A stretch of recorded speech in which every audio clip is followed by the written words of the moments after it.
The Pittsburgh Penguins are set to take on the Dallas Stars tonight from PPG Paints Arena. And for today's episode of the Locked On Penguins podcast, Pat and I are going to get you all set for that matchup.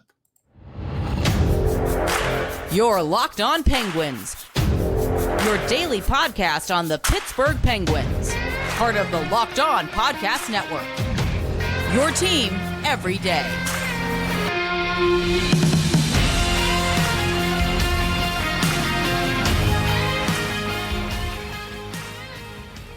Hello and welcome back to another episode of the Locked On Penguins podcast. I'm one of your hosts, Hunter Hodes. You can follow me on Twitter at Hunter Hodes, joined as always by my co-host Patrick Damp. You can follow him on Twitter at SynonymForWit, and you can follow the show's Twitter at LO_Penguins. Of course, thank you all so much for making this your first listen / watch of the day. And today's episode is brought to you by Game Time. Download the Game Time app, create an account, and use code LOCKEDONNHL for $20 off your first purchase. So Penguin Stars comes your way tonight, 7:30 p.m. face-off from PPG Paints Arena. And basically it's the NHL's version of Red Zone this whole day, 16 games. Every team is in action, and that's going to be a lot of fun. The action gets started at 6 o'clock tonight, ends with the Vegas game at 11 o'clock against the Flyers. This is something that I think we've been waiting for a long time, and this hopefully will grow the sport even more this year. I think they're going to do this multiple times. But before we do get to breaking down the Dallas Stars, there's not going to be too many roster, adjustments tonight, though there is a couple, and we'll get started with this first one. It looks like Tristan Jarry is going to be having the night off. Based on the morning skate, Alex Nedeljkovic was the first goalie off, and I know it was a very limited morning skate, but both Jarry and Nedeljkovic were there. Ned is the first one off. I really don't mind this move that much. Yes, the Penguins are taking on one of the best teams in the league tonight. The Stars are 3-0-1 entering this game. The only reason they're not in first place in the Central Division is because the Colorado Avalanche are kicking butt right now. 5-0-0, first place in the Central. They are a team on a mission right now. So it may look a little bit weird, but with how Tristan performed against the Blues, wasn't his best outing. They're trying to manage his workload a little bit, make sure he stays consistent throughout the season. I really don't have a problem with starting Nedeljkovic in this one. And he played really well against the Flames earlier this season when he had his first start. So I'm totally fine with this. Yeah, why not? I mean, the guy has been a starter before in his career. It's not like he's a career backup. They didn't bring in a guy who has been a journeyman and only played in the backup spot everywhere he's gone. He's been a starter and for some good teams. So let's see what we got. It's early, and he played well against the Flames. And you know what? If you want to see what your backups got, what better night than a night like tonight? Especially against one of the most potent teams in the league. So they're throwing him to the Wolves in that situation. I'm fine with it. Another adjustment that it looks like is being made, Rickard Rakell comes off the top power play. Bryan Rust comes on it. I have no problem with that either. Rakell has really struggled to start this season. The puck is just not finding the net. And I was pretty high on Rakell heading into the year. I do think he's going to turn it around. But right now, when you're a team that needs goals on the power play, and you're going up against probably the best penalty killing team in the league right now. The Stars have not allowed a power play goal to start the year yet, which is going up against the Penguins power play. That's concerning for the Penguins PP because the Stars are a really good penalty killing team. So you need all the goal scorers that you can get on that unit. Replacing Rakell with Bryan Rust makes all the sense in the world. Already has 4 goals to open the season. He's at least a shoot first player. I mean, he has been these first 5 games. I'm totally okay with that move as well. It's a hot hand. He is kind of, I always kind of lump Rust and Rakell as in the same column of player. They're the kind of talented player in the top 6 that it doesn't really matter where you put them, whether it's on the first line, second line, with Crosby, with Malkin, first power play, second power play. They play a very easy style of game to adapt to that helps supplement the talent you have in the top 6 and on your power play. So putting him on power play 1 is just a smart move. It needs a little bit of a jolt. He's got a hot hand. He knows a lot of those guys, has chemistry with them. So why not give it a shot and see if he can kind of shake this power play out of its early malaise? And he can play in front of the net. He can also play in that bumper role. You can also put Bryan Rust all over the ice on the power play, and he can do the job. I think he's one of the best pure shooters on the scene, and with how he's shooting the puck right now, why not, to be honest. outside of that, there really aren't too many other roster lineup changes. I disagree with keeping Ryan Shea in just based off practice on Monday and then heading into this game. I know Mike Sullivan had his quote to the media on Monday saying, we don't want to put the lines in a blender just for the sake of it. I get it. It's game 5 of an 82-game season. That said, I still think you're doing a disservice to yourself by keeping your best option on the third pairing out of the lineup. And again, I don't think P.O. Joseph is this godsend defenseman on this team. They have plenty of defensemen who are worlds better than him. That said, I do think he's a better option than Ryan Shea, and he should at least be in the lineup over him. I wasn't impressed with Shea in his first game. Now, I know some people may come back to me and say, well, Hunter, it was only one game. You got to give him a little bit of time. That's fair. It totally is. But overall, I do think at this point, P.O. is a better defenseman than him. I mean, Shea's been in the AHL throughout his entire career up until this point. So, I don't know. It's just weird to me that he continues to stay, I guess, in the doghouse these last 2 games for P.O. Joseph. But hey, if they want to give him a fair shot at it, okay, whatever. Yeah, like I said earlier this week, I don't get it. I mean, I think Ryan Shea has been fine enough.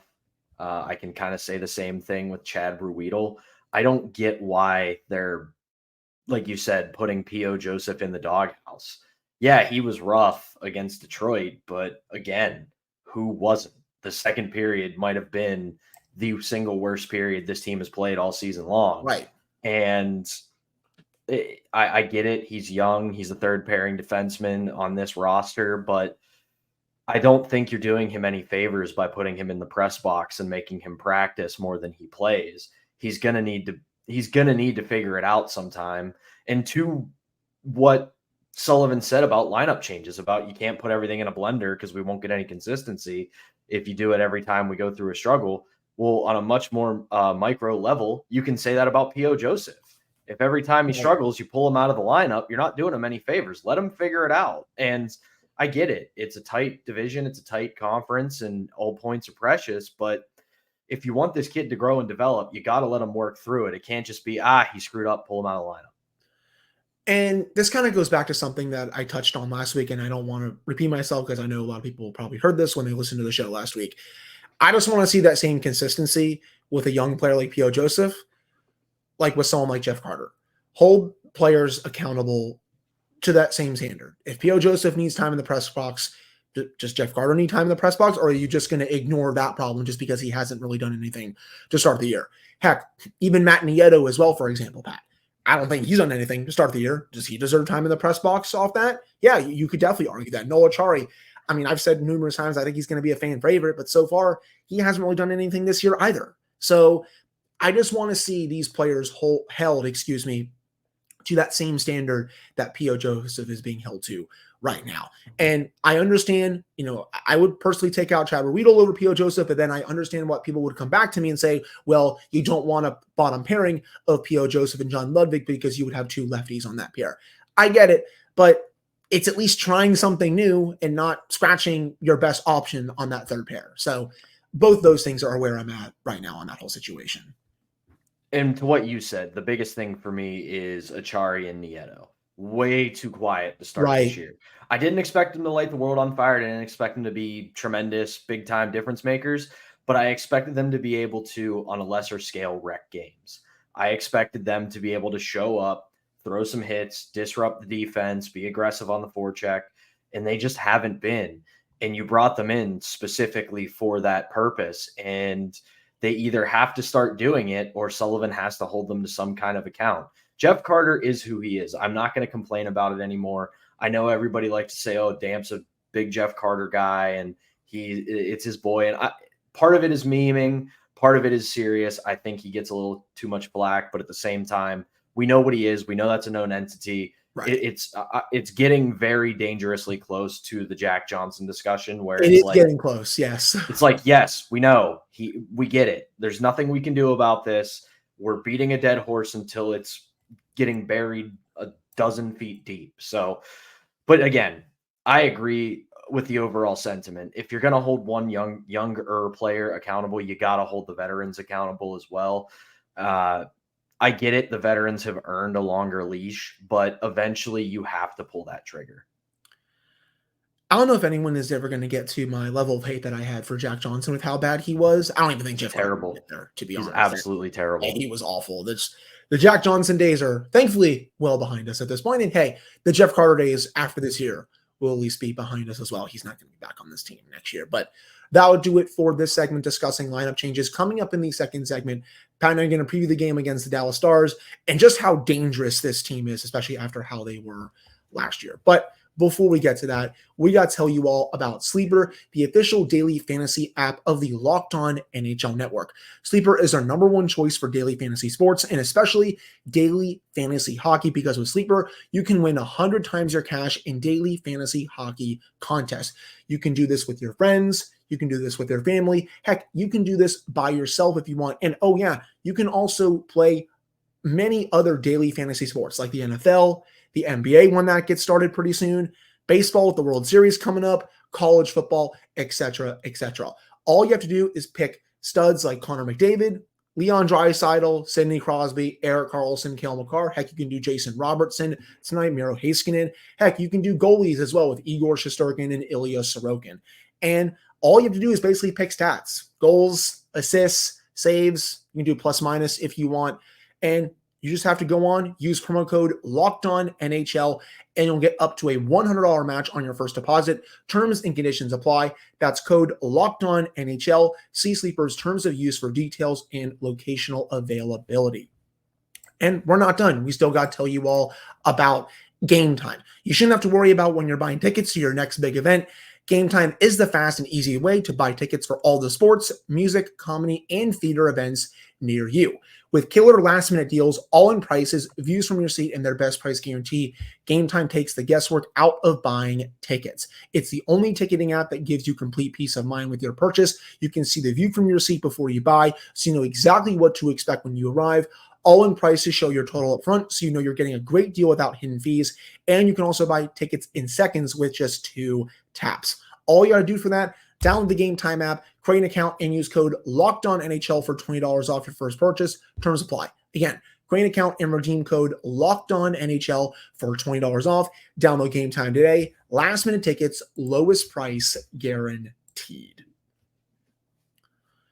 All right, we're back here on this episode of the Locked On Penguins podcast. I'm Hunter Hodes, joined by my co-host Patrick Damp. So the Dallas Stars, what a team this is, up top to bottom, one of the best teams in the league. They have that beautiful mix of young players and some of those veterans. It starts up front with Jason Robertson, had an unbelievable year last year, one of the most underrated players in the league. I think people don't realize just how good he is. Great playmaker. I don't think you can use the word underrated for Jason Robertson anymore. That kid is a star. Like, again, not sorry to interrupt you, but like at this point, just call the Dallas Stars the Gulf of Mexico, because this team is deep. I like that reference, by the way. That was a nice job. But I think you're probably fair on that. Robertson is one of the best players in the league. Rupe Hintz, great two-way center.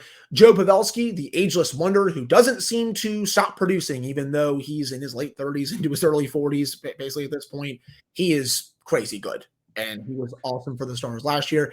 It's honestly nuts how he keeps doing this at such an old age.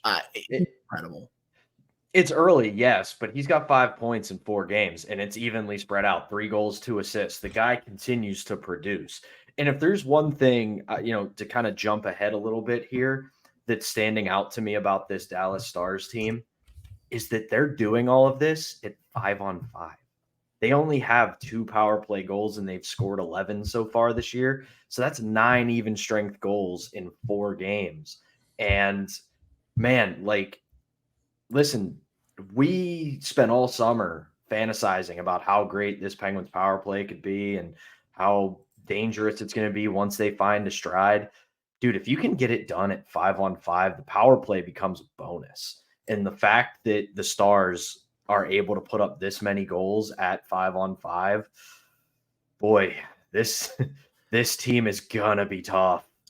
This is gonna be, at least so far, before Thursday's matchup against the Avalanche, this will be the toughest defensive matchup for the Penguins thus far. They're gonna have to channel what they did last year against the Stars in Pittsburgh, where they just suffocated them in the neutral zone and in their own zone. They just did not allow the Stars to do anything. They kept them to the perimeter. They didn't really allow Jason Robertson to do much. Same with Rupe Hintz. It was a textbook defensive performance from the Penguins in that game in December. They're going to have to do that again, I think, if they want to win this one for sure. The way they should play this game, and you and I talked about this yesterday, assuming that this roster is better than last year's, which I think everybody can safely assume it is. One of my favorite games that the Penguins played last season was the Winter Classic, because for 55 minutes, they did not allow Boston to play the game that made them so successful. They did not give them any opportunity to set up a forecheck and get possession behind the net, work it low to high, and they disrupted that game plan for Boston for 55 to 60 minutes of that game. They got to have a similar effort tonight. Do not let Dallas get any sort of traction in the offensive zone. The second you can turn the puck from your defensive zone into a breakout, do it immediately. Get people in position, get your breakout moving, D-to-D passes, up the wall, hit the middle, cycle out. Because if you give this Dallas Stars team any sort of extended look in the offensive zone, chances are they're going to make something out of it. So the Penguins tonight have to use a great Phil Bourque line here, they're going to have to be on their P's and Q's in the defensive zone. And I know this is a big part of Mike Sullivan's system too. I don't want to see them be overly aggressive with their pinches in the offensive zone. Yes, take some chances, but you don't want to give up odd man rushes to a team like the Dallas Stars. And the Penguins have been giving up quite a few these last 4 to 5 games. It hasn't been good enough. You do not want to give them up to any of the Stars lines with how deep they are. So Penguins are going to have to be, I guess, cautious with their pinches. Yes, you can still pinch, keep the play in the offensive zone, but I don't want you to be overly aggressive, especially when the game is in the balance. I mean, you look at this Stars team. That's so true. You have Jason Robertson, Rupe Hintz, Matt Duchene, Wyatt Johnston, Evgeny Dadonov, Radek Faksa. I hate saying his name. And then you also have someone like Jamie Benn. You don't want these guys bearing down on your defense right in a 2-on-1 or a 3-on-2, because not only are they talented, they're fast. And if you let them get to a fast break game, that I think the Penguins still have the horses to win shootouts. Making a lot of Southern and like Dallas references. It's like sleep. It's Are you from my Dallas, head. Texas, sir? No, born and raised Yinzer, but I still think they have the type of players that can win in an offensive shootout. But this is one of the rare teams in the league that I look at and go, do not risk it against this team. Right. You have to, again, just be good with the pinches. Make sure you're responsible defensively. Yes, take some chances, but you don't want to overdo it. And, speaking of Jamie Benn, he's also an ageless wonder. 2 goals, 3 points in his first 4 games. I can thank Jamie Benn because he's the reason why I made my Xbox gamer tag way back in the day. If you understand that reference, good on you, because it's a old hockey Twitter joke. I'm not going to say it on this show. It's too inappropriate. But Jamie Benn, great player. Tyler Seguin, he's also been a great player throughout his career. He's also off to a pretty good start this year too. I've always had fun watching Tyler Seguin play. He's been one of my favorite players for a long time. I already discussed Wyatt Johnson, Matt Duchene. I wanted the Penguins to sign him this offseason, man. I really did. I thought he would have been a perfect fit. Took a really cheap deal with the Stars. He's off to a good start there. You already said Radek Faksa, Craig Smith, who shoots the puck quite a bit. Defensively, Miro Heiskanen is a top 5 player on the planet defensively. He's that good. The Penguins are going to have to be aware of where he is on the ice at all times. He can hurt you both defensively and especially offensively. The puck movement from him when the puck is on his stick is a treat to watch. It's almost like, how do I want to say it? It basically is like watching Erik Karlsson and Cale Makar move the puck. Miro Heiskanen is that dude. And credit to Miro Heiskanen, because he's kind of helped Ryan Suter have a career renaissance of sorts. Yeah. I don't think Suter and Parise were as washed as people made them out to be when Minnesota bought them out. I think Minnesota just wanted to get out of those horrific contracts.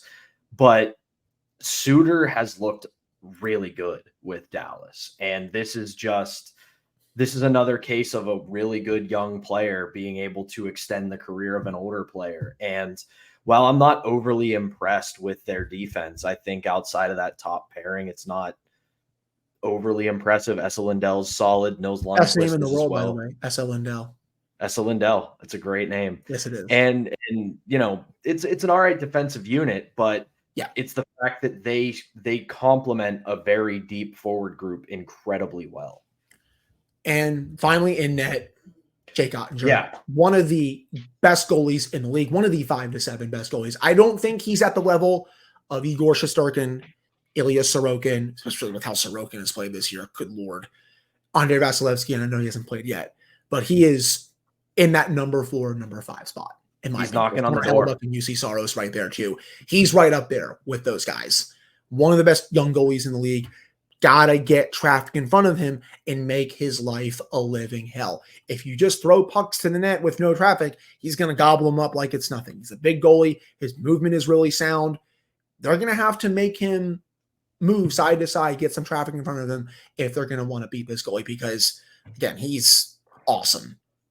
Yeah, aside from the usual that I say about, you know, replacement level, typical NHL goalies of if they see it, they're going to stop it. When you get to these elite or very good, close to elite goaltenders, you have to play the way this team has always played against them. Right. Incredibly high shot volume, make them work, you know, tire them out, make them face a lot of shots. Got to get traffic, got to get in his kitchen. Because if you think back to the career of Henrik Lundqvist, how often did the Penguins make him look human? And it's not just because they were in his face a lot and annoying him and exploiting a short temper. It's because they made him work. They shot from everywhere. They constantly put pucks on net. They constantly took shots for rebounds so they could crash. They constantly had traffic. And yes, it eventually frustrated him. But the way they beat goalies like this is you make them work.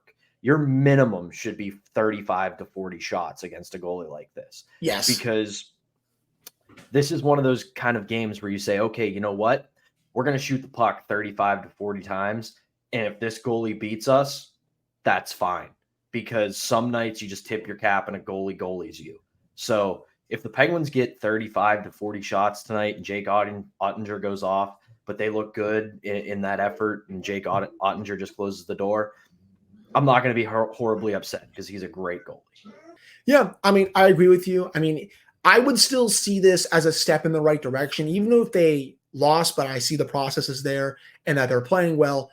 Sure, if you lose the game, that's annoying. But if Jake Oettinger just has one of the games of his life, there's really not much you can do in that situation, at least. But I think that'll do it for the second segment. Coming up to end the show, Pat and I are going to get to this really fun day that the NHL has planned for everyone today. It's their version of Red Zone that the NFL does every Sunday during the season. But before we get to that, we got to discuss FanDuel. Snap into action this NFL season with FanDuel, America's #1 sportsbook. Right now, new customers can get $200 in bonus bets guaranteed when you place a $5 bet.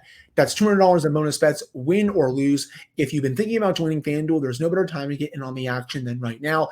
The app is so easy to use. There's a wide range of betting options, including spreads, player props, over-unders, and so much more. So visit FanDuel.com/lockedon and kick off the NFL season. That's FanDuel, the official partner of the NFL and Locked On. All right, we're back here on this episode of the Locked On Penguins podcast. I'm Hunter Hodes, joined by my co-host Patrick Damp. So tonight, all gets off 6 o'clock start time. All 32 teams play, 16 games. And the NHL is calling this Frozen Frenzy. I actually like the nickname. And dare I say, Pat, this is a good move by the NHL. They don't have a lot of those throughout, just throughout history, I would say.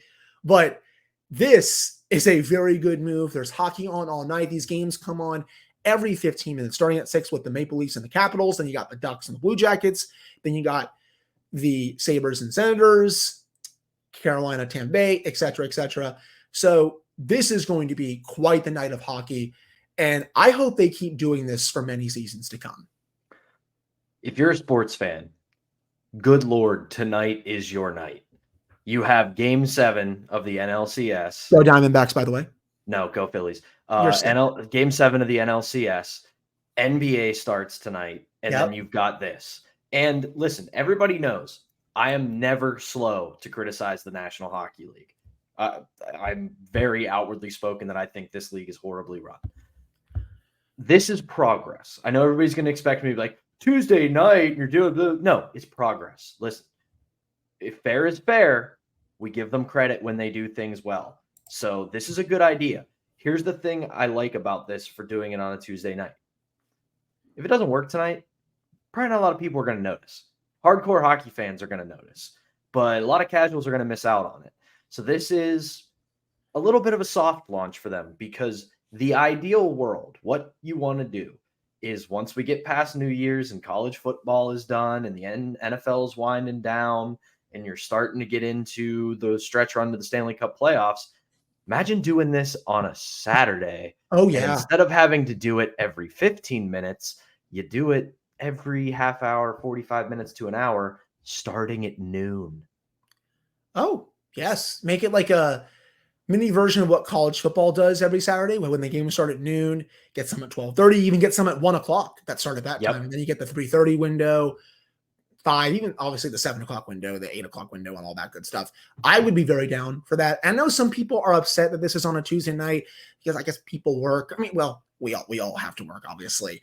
But, you know, Friday would work, but it's fine for the first time to do it on a Tuesday. Yes, it's unfortunate that you're going up against Game 7 of the NLCS. The winner goes to the World Series to take on the Texas Rangers. But it's still a night where the NFL doesn't play. You don't need to get your butts kicked by the NFL, which we all know is king in this country. And sure, a lot of people are going to be watching Game 7, but you're going to have hockey on ESPN tonight. There's still going to be quite a few people that tune into that game and all the other games, especially if these people have ESPN Plus. You can flip around to all these other games. You can flip to the National League Championship Series, Game 7 in Philadelphia. I think it's a great move. And then, as you said, you could potentially do this on a Friday or Saturday. Heck, maybe you can do this on a Sunday once the NFL stops. That would be perfect as well. And like I said, you don't want to roll out a product like this on a Saturday in prime time and not have it ready to go. And listen, it's a product like this, you don't have figured out day one, or even when you get to launch day, because there's going to be, you can't predict sports. How many times, if you watch Red Zone, have you sat there and been like, they're taking me to that game? You can't predict sports. So there's times when a game's going to be a dud and nothing's going to be going on. Or maybe at some point a game is like 5-0 in the first period or something like that, and then no more goals come the rest of the game. So doing this on a Tuesday night, early in the season, they're figuring this out, and that's a good thing. We want them to figure it out. We want them to work the kinks out. And then when we eventually, and this is what I'm going to say about the NHL, is if it doesn't work out great tonight, don't scrap it. Figure out ways to make it better. Right. And then once we get to that February or March date on a weekend, when you launch at noon and you go all day, then all of a sudden you know what you're doing. And March especially makes all the sense in the world, right? The playoffs start in a month and a half, depending on when you are in March. Heck, they may even start in a couple weeks if you're at the end of March. And sure, you have March Madness to deal with college basketball, but you don't have to do it when that tournament is going on. You can do it maybe one at the beginning of the month with a month and a half to go into the playoffs, where there's really not much going on, and then everyone would focus on hockey. And then you can maybe do it towards the end of March, where maybe there's a night where the NCAA tournament is not going, and you're not going up against the Final Four or something like that. A full day's worth of games, 16 games, when the push for the playoffs is fully going, Pat, sign me up for that any day, with the stakes being really high in that situation. And I say it all the time, the NHL loves marketing to the team. They don't love marketing to the individual. If you have a bunch of close playoff races late in the season and you're going to do Frozen Frenzy on a Saturday, that's easy to market. Very easy to market. No, I agree with you. I think it would be a great idea then. And heck, if you want to do one after the tournament's over in early April, when the playoff race is really at its height right then, by all means, please do it. But I think that will do it for this episode of the Locked On Penguins podcast. Thank you all so much for listening to / watching this one. Pat and I will be back with another episode for you all on Wednesday. We'll recap the game against the Stars, and then later this week, we'll get you set for the game against the Avalanche, and then recap that game on Friday, get you all set for the game against the Senators. Big week for this hockey team. It's time to start getting some results. You do not want to fall further in the standings, especially with American Thanksgiving coming up, and most of the teams around that time that are in a playoff spot usually end up making the playoffs. So we're right about go time right now for the Penguins. But again, that'll do it for this one. Thank you all so much for listening to / watching this one. We'll be back with another episode on Wednesday.